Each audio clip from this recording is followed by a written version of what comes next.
Welcome to my channel. ఇప్పుడు మేము fry piece బిర్యానీని అయితే చేస్తున్నానండి. ఫ్రై పీస్ బిర్యానీ కోసం నేను 3.5 గ్లాస్ రైస్ని అయితే తీసుకున్నాను. దాన్ని శుభ్రంగా కడిగేసుకొని నానబెట్టేసాను అనమాట.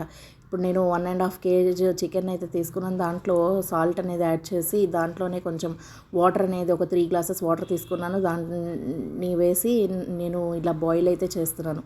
చూడండి, ఇట్లా బాయిల్ అయిపోతున్నాయి కదా. ఇప్పుడు నేను ఎగ్స్ కూడా తీసుకొని బాయిల్కి పెట్టేశాను అనమాట. ఇప్పుడు నేను ఫ్రై పీస్ మసాలా అయితే చేయడానికి ఈ కొబ్బరి, బిర్యానీ ఆకు, ఇలాచి, యాలకులు, దాల్చిన చెక్కని అయితే ఒక ప్యాన్లో తీసుకొని దీన్ని మంచిగా రోస్ట్ చేస్తాను. దీంట్లోనే నేను గసగసాలు ఉంటాయి కదండి, ఆ గసగసాలని కూడా యాడ్ చేసి మంచిగా రోస్ట్ చేస్తాను అనమాట. ఇట్లా రోస్ట్ చేసిన తర్వాత, ఇది రోస్ట్ అయిన తర్వాత మనము దీన్ని చల్లార్చుకోవాలి. చల్లార్చడానికి నేను ఒక ప్లేట్లో అయితే తీసుకుంటున్నాను. ప్లేట్లో తీసుకొని చల్లారుస్తాను.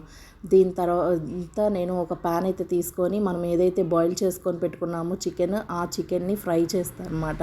ఫ్రై చేయడానికి నేను ఒక పెద్ద సైజు ఆనియన్ అయితే కట్ చేశానండి. కట్ చేసి దాన్ని ఆయిల్లో అయితే ఫ్రై చేశాను. ఈలోగా ఈ మసాలా కోసం పెట్టుకున్నాం కదండి, చల్లగా అవ్వడానికి. ఇదైతే చల్లగా అయిపోయింది. ఇప్పుడు మనం దీని లోపల మనము కారాన్ని అయితే యాడ్ చేసుకున్నాము. ఈలోగా మన ఆనియన్స్ కూడా ఫ్రై అయిపోయింది. దీంట్లో మనం జింజర్ గార్లిక్ పేస్ట్ అనేది యాడ్ చేద్దాం.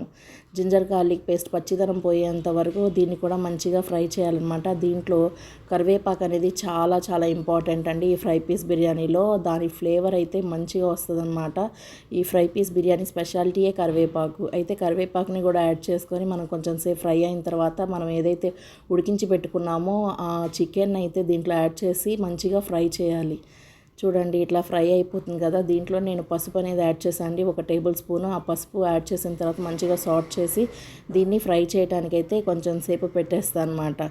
ఇప్పుడు మనం ఏదైతే కారం అయితే యాడ్ చేసాం కదండి మసాలాలో, ఇప్పుడు మనం ధనియాల పొడి, దాని తర్వాత జీలకర్ర, దాని తర్వాత కసూరి మేతిని అయితే యాడ్ చేసుకుందామండి. మెత్తగా పౌడర్ లాగా అయితే కొట్టేద్దాం. ఇందులో జీడిపప్పు కూడా చాలా ఇంపార్టెంట్.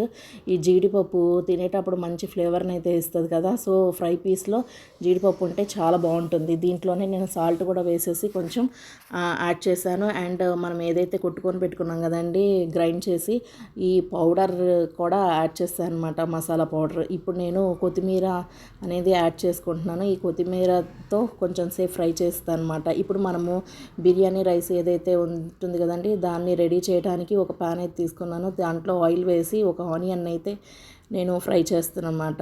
ఇప్పుడు మనము ఫ్రై అయితే చేసుకున్నాం కదా చికెన్, ఆ చికెన్ లోపల నేను ఒక నిమ్మకాయని అయితే పిండుకున్నానండి. దాంతో మంచి పులుపు అనేది వస్తుంది.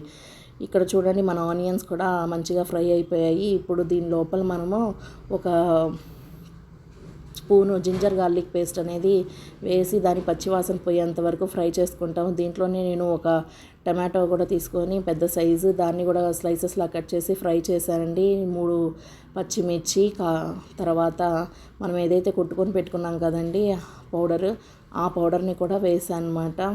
తర్వాత దీంట్లోనే కొత్తిమీర, తర్వాత ఈ పుదీనా, ఇవన్నీ వేసేసి సాల్ట్ వేసేసి మంచిగా ఫ్రై చేయాలన్నమాట. మనం ఏదైతే వాటర్ పక్కన ఉంచుకున్నాం కదండి బాయిల్ చేసిన వాటర్, అది 3 గ్లాసెస్ వచ్చిందనమాట. 3 గ్లాసెస్కి నేను ఒక 4 గ్లాసెస్ వాటర్ని అయితే యాడ్ చేసి దీని లోపల యాడ్ చేశాను. అండ్ దీన్ని నేను బాయిల్కి అయితే ఉంచేస్తాను. బాయిల్ అయ్యే వరకు ఇట్లా మూత అయితే పెట్టేస్తాను. చూడండి, మనది వాటర్ అయితే బాయిల్ అయిపోయాయి. ఇప్పుడు నానబెట్టుకున్న రైస్ని మనం దీంట్లోకి యాడ్ చేసుకుంటాం అనమాట. యాడ్ చేసిన తర్వాత కొంచెము ఉప్పు అనేది మనము చెక్ చేసుకోవాలండి. తక్కువ అవుతుందేమో ఒకసారి చెక్ చేసుకొని మూత పెట్టేయటమే. చూడండి, ఇట్లా అయితే ఉడికిపోతుంది.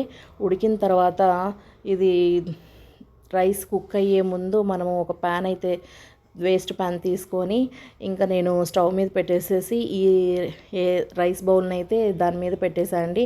అండ్ హై మీదే కుక్ చేశాను అనమాట.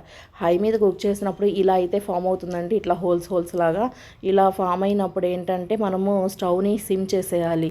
ఇక్కడ నేను ఎగ్స్ అయితే బాయిల్ చేసుకున్నాను కదండి, ఈ ఎగ్స్ని దీని లోపల యాడ్ చేసి కొంచెం సేపు కుక్ చేస్తాను. అంతేనండి, చాలా సింపుల్ అండ్ చాలా ఈజీగా మన ఫ్రై పీస్ బిర్యానీ అయితే రెడీ అయిపోయింది. దీన్ని గార్నిషింగ్ చేయడానికి నేను ఒక బాక్స్లో అయితే పెట్టుకొని మన హోటల్ స్టైల్లో చెయ్యాలని చెప్పి నేను దీన్ని ప్లేట్లోకి అయితే తీసుకుంటున్నాను. ఇంత ఈజీగా ఇంట్లోనే చేసుకునే ఫ్రై పీస్ బిర్యానీ ఇంతేనండి. మీరు కూడా చేసుకొని అండ్ మన ఈ ఫ్రై పీస్ బిర్యానీని అయితే ఎంజాయ్ చేయండి. అండ్ ఎవరైతే మన ఛానల్ని సబ్స్క్రైబ్ చేయలేదో సబ్స్క్రైబ్ చేయండి, షేర్ చేయండి, లైక్ చేయండి అండ్ కామెంట్ కూడా చేయండి. అండ్ మన ఈ ఫ్రై పీస్ బిర్యానీని ప్రిపేర్ చేసుకొని ఎంజాయ్ కూడా చేయండి. Thank you for watching our channel.